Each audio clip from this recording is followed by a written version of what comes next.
Sir, you're trash? Ah, exquisite. What are the hot take specials tonight? That depends, sir. How spicy do you like your takes? Your hottest takes, please. Of course. Symmetra from Overwatch patch 1.0 was perfectly usable, and people were too stubborn.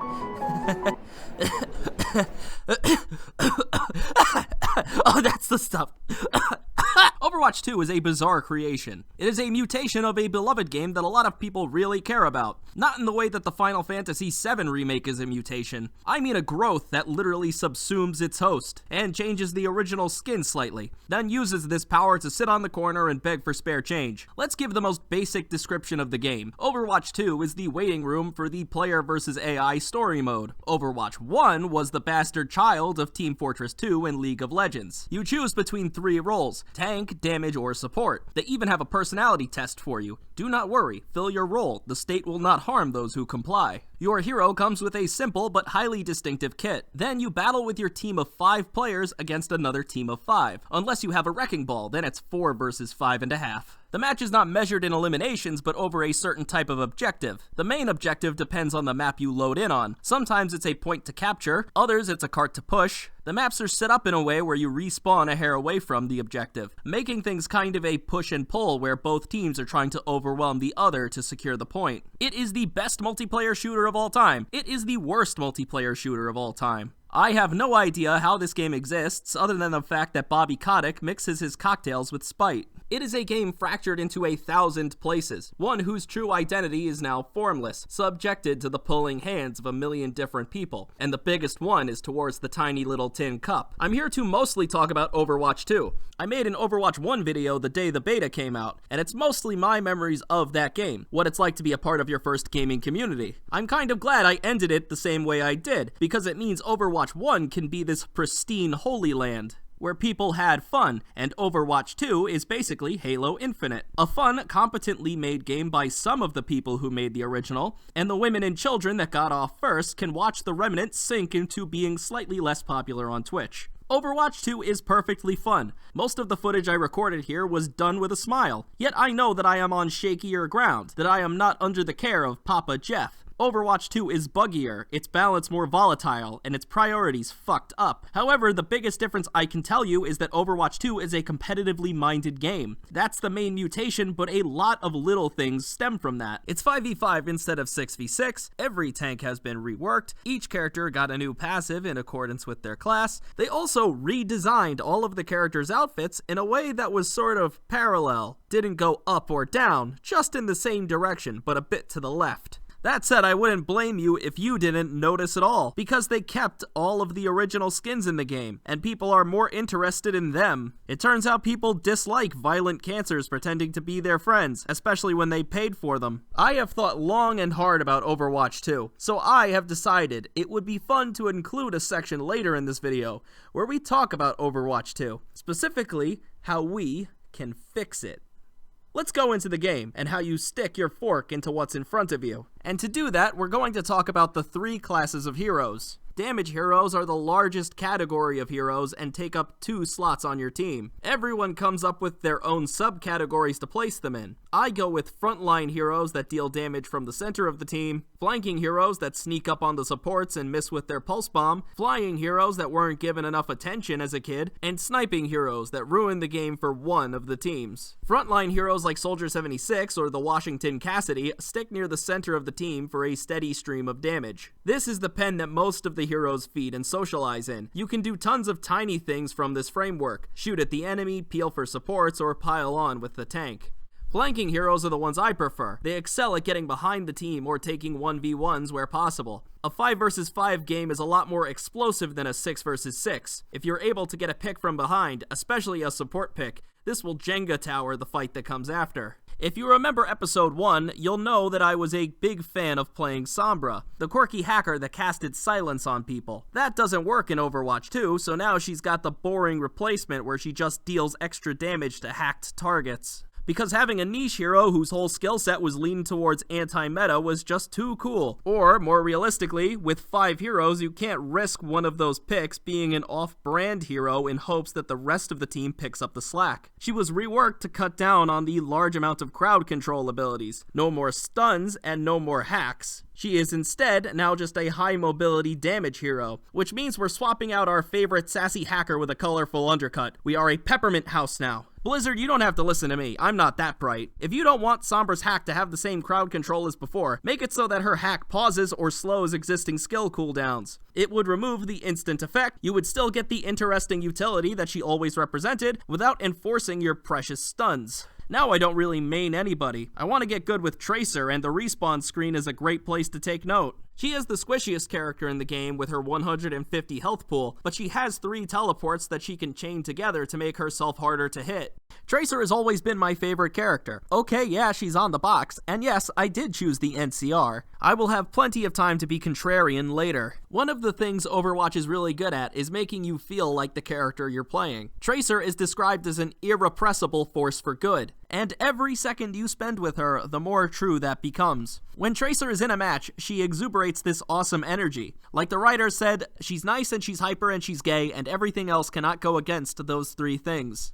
As you sugar rush from target to target, keeping each blink is a mind game of its own, until hitting the eject button, waiting a few seconds, then doing it all over again. I'm going to hone in on a lot of characters later in this video, but I'm choosing to do it here because I believe Tracer is the most pure example of it done well. She's living ADHD, and I believe she wants to save the world because she sees the love left in it. And I like that because I want to believe in optimism and hope. I don't, but I wish I did. I don't consider this a guide on raising your rank in Overwatch 2, but flying heroes are your noob stompers.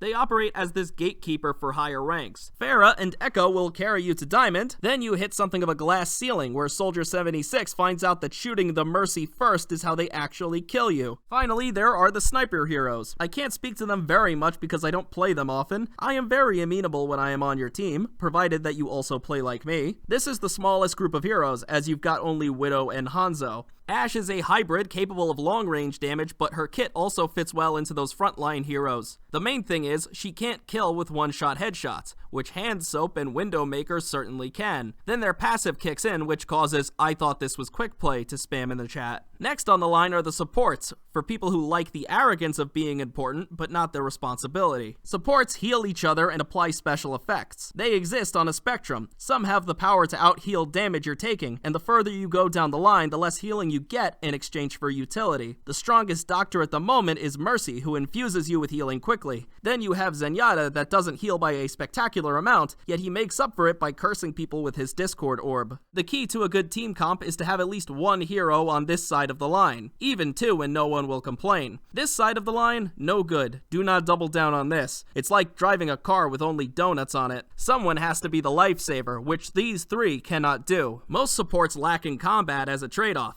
Well, sort of. Every time they make a new support, the focus is, can heal, but do damage too? Duality theme? Mercy has the highest healing output, but very weak fighting prowess. However, there are unique defensive properties to each one of them. Zenyatta doesn't have movement, but he does have damage with his orbs. Moira's pure 1v1 potential is weak, but she has a fade that gets her out of any jam, and a lengthy sustainability. There are certain damage heroes that are better for picking off certain supports. Some can take care of flankers easily, but will crumble against the giant rocket. Basically what I'm saying is, the next Mercy player complaining about getting dove is getting fed to the fucking Genji. Supports are a lot of people's favorites because they have a good amount of freedom in playstyle compared to what you usually get. Like Lucio's gun, or as I like to call it, the Glockenspiel, is probably the least user-friendly thing in the world. It fires a 3-round burst of bullets that are easily dodged. It's like playing Undertale, except you're on the wrong side of the genocide route. Yet Lucio players have developed what can only be known as the Reddit Lucio, where you put the Glockenspiel up to your enemy's ears and fire away, then mash your melee. I also just received a death threat that says Reddit Lucios are bad and that you shouldn't play like that. Supports were given a passive that heals them over time, allowing them to run opposite of each other and only burst heal the other support in a pinch. So the healing is super funneled into the 1 tank or 2 DPS, because responsibility means getting rid of it as fast as possible.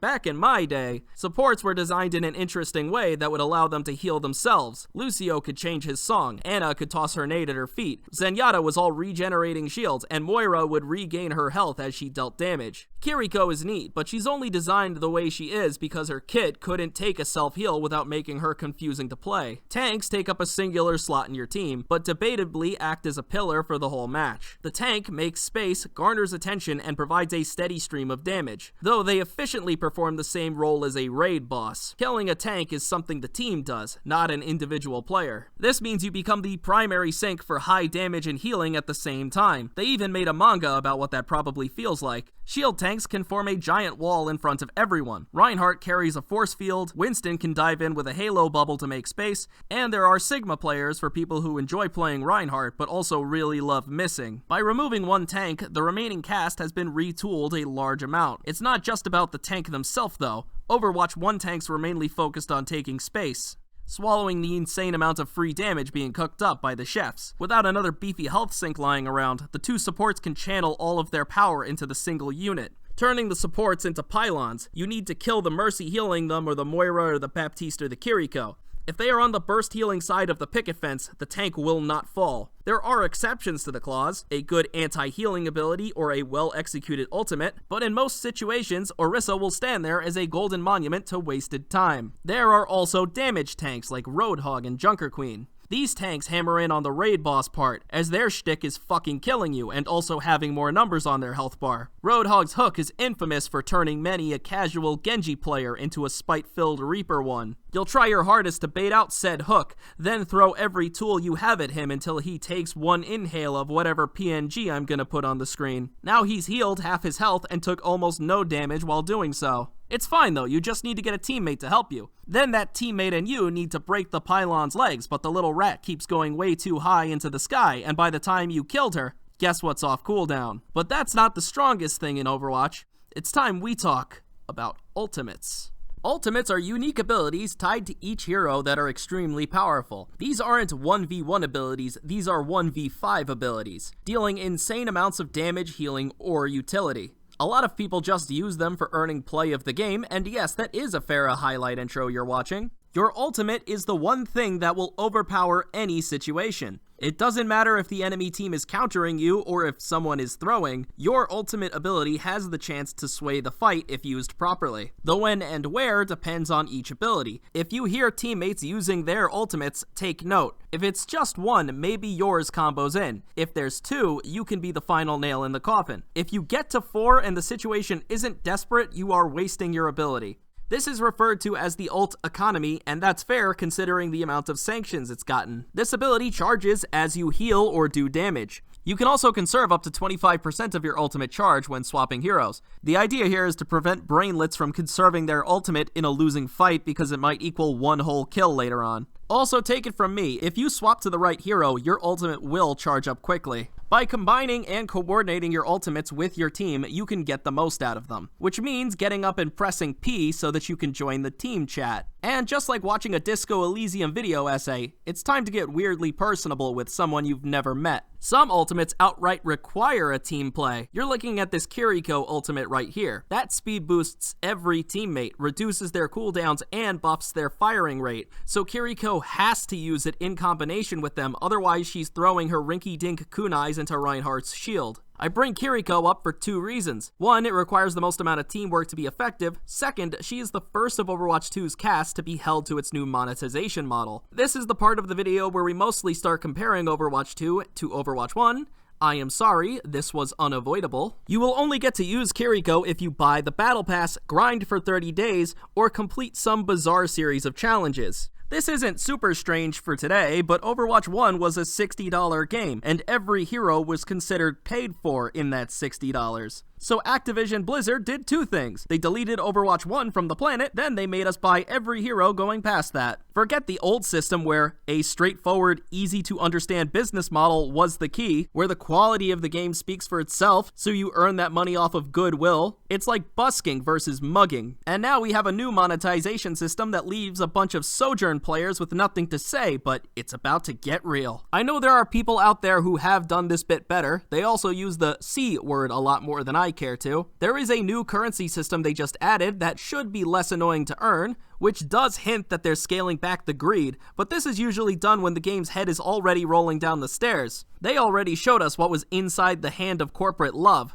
It was a fist buried into your face. And I can't make any arguments deeper than what people already have done, but I can swipe the hand away, or at least bite it while I'm feeding. We're going to talk about live service and the weird ways it manifests in Overwatch. Symmetra got so many reworks that it makes my head spin. Probably hers too, but she wouldn't admit it. Really, her kit should just be about building turrets and harassing the homeless. With a 5 versus 5, something as ridiculous as a support that doesn't heal isn't gonna fly, which, in my opinion, has drained a lot of the character from some of the Overwatch heroes. And if you remember the Tracer section, then you should understand why this matters. And I can almost promise that it won't stop here. Sombra's hack, Bastion being able to move while in turret form, Mei's Ice Beam not freezing people anymore. Pharah is going to come up soon in this video, but they're thinking of reducing her airtime, and once they bring her down to the ground, that's not Pharah. And this calls for the conversation of balance. Specifically, how much is balance worth? Another small change that we haven't really felt the effects of yet is Blizzard's new stance on counter heroes.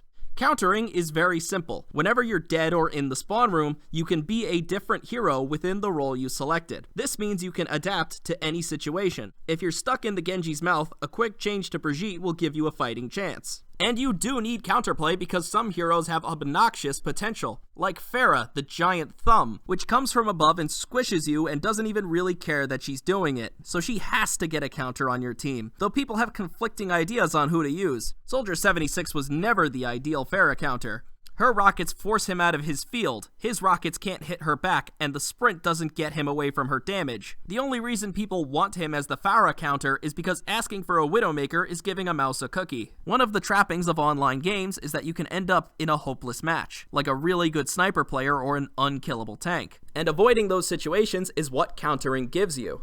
You could go from feeling very weak and useless to being the savior of the match. You could take that Junkrat's punishment and turn it against his team. Like there was this real feeling that you can do something about it. No matter how hard you've been losing, there was still hope. And that was what countering gives you. If you were willing to set aside your pride, all you had to do was get creative. At least there were. Then they said, fuck you too. Now that you have to purchase heroes, there's a chance that the guy on your team couldn't even have the hero you need, resulting in a reduction in counterplay. This manifests as heroes no longer countering heroes, but certain abilities countering other abilities. This is partially why I think people are so upset with newer heroes like Sojourn. She's getting a lot of nerfs that rightfully fix her, but when she came out, she had high mobility to escape diving heroes, a damaging slowdown field that made her even harder to chase, and a one-shot headshot that could be charged off barriers. She has something for almost every situation. She's getting her Clockwork Orange treatment, but I also refuse to forget how they built her, because it shows how flawed the new hero balance is.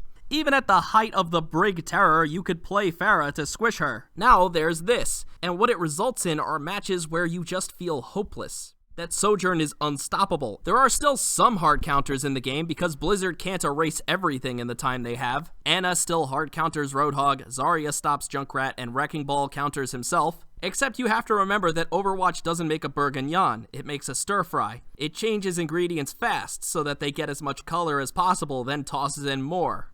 Except all of that is about to stop. I have spent months researching, applying my knowledge of Overwatch. If there's a developer listening, I can save your game. Not just me, the entirety of the Overwatch community. This is how we fix Overwatch 2. We can't. I have been in a lot of game communities. They are all different in millions of ways. Some are more welcoming, some have complicated relationships, some are insane. But in all of the multiplayer ones, every thought given is usually someone complaining about the meta of the game, usually with the same level of urgent, the world is ending tone of voice to it. And I'm starting to think this is a boy cried wolf situation. The only exception I have found is Smash Bros. Melee, not because the game is balanced, but because the players have no outlet for changing what already is, so all they can do is accept the rules given to them. I have a million things I wish was different about Overwatch. Junkrat should not be that easy to play. Moira shouldn't generate these insane numbers. And Reinhardt's ult is fucking stupid. I mean, how did that even hit me? Yet I'm okay with accepting that my version of Overwatch may not be the best one. We can't doesn't mean it's impossible. I see everyone in these communities Just waiting. All the fucking time. In my Siege video, I compared it to following a rainbow in search of a pot of gold. That in 3 months, the next season will fix it.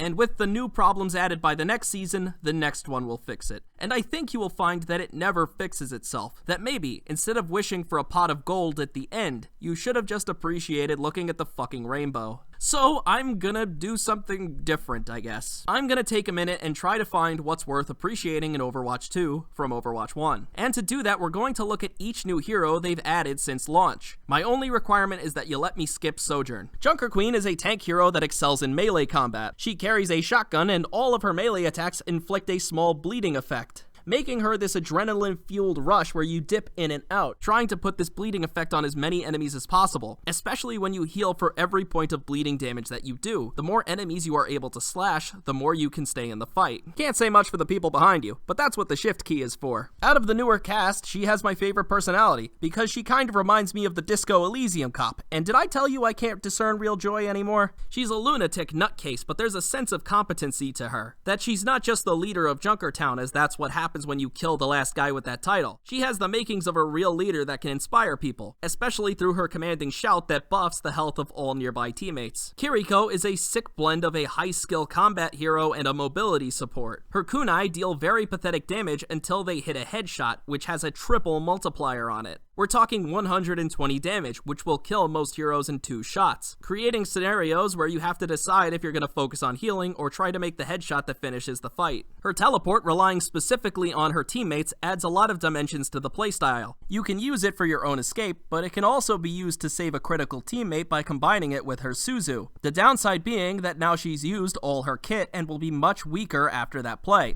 And Ramatra constantly going between a poking hero with a shield to a large bruiser that ignores shields is a great way of capturing his duality, making him a main source of protection for the team, then a battering ram for the enemy formation. The ultimate staying active as long as enemies are close makes playing with it unlike any other ability, as you need to judge what's worth pursuing and when it's time to walk back to the safety of your team. I do feel that the Ravenous Vortex could have more impact and provide a way to counter flying heroes without the strict hit scan, though they would need to make it last longer and reach higher up. As it stands, you just throw it behind the enemy to stop them from backing up any further. The new game mode push is mostly fine, though it is ruined by the red dot that occasionally passes my screen. The only problem is that sometimes one team has such a massive lead on the other, but can't break the final defense, so everyone staggers around for another 7 minutes waiting for the game to actually end. New York has a jamming fucking track. It's a mix of the city's classical roots while infusing the newer generation that it represents.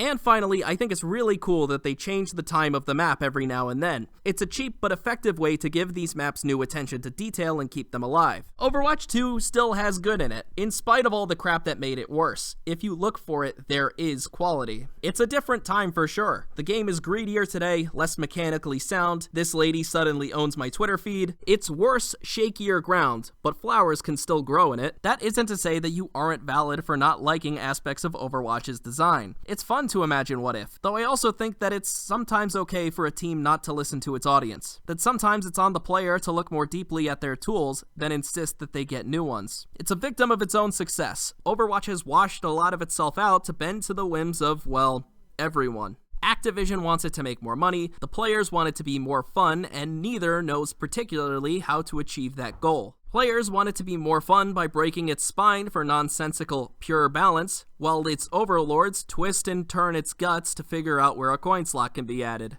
I wish it was a game that was just embraced for being itself. I wish they just let the original team at Blizzard keep their wacky ideas and make those risks themselves. I kinda like some of the changes they're making. The removal of map pools in the future seasons, the scaling back on the monetization. Eventually they're gonna end up trialing and erroring their way back to Overwatch 1. The take I'm trying to give you is, instead of going on Twitter and playing the game and spending the whole time being mad at it, accept it as it is. Look for the changes, but don't wait for them. And maybe we can chill on the super aggressive balancing at the cost of fun. Oh shit! I think that take was too hot. Doctor? Hello? Anyone? Okay, I'm just gonna leave some cash here. There's enough for a tip. You guys take care of it. Hey, thanks for watching. I'd like to give a quick shout out to the people on Patreon who help make videos like this possible. I'd especially like to thank Mario Fan 997, Walker, My Reed, Faye Lynn, and Jonah Simpson. Take care of yourselves, and I hope to see you guys sometime soon.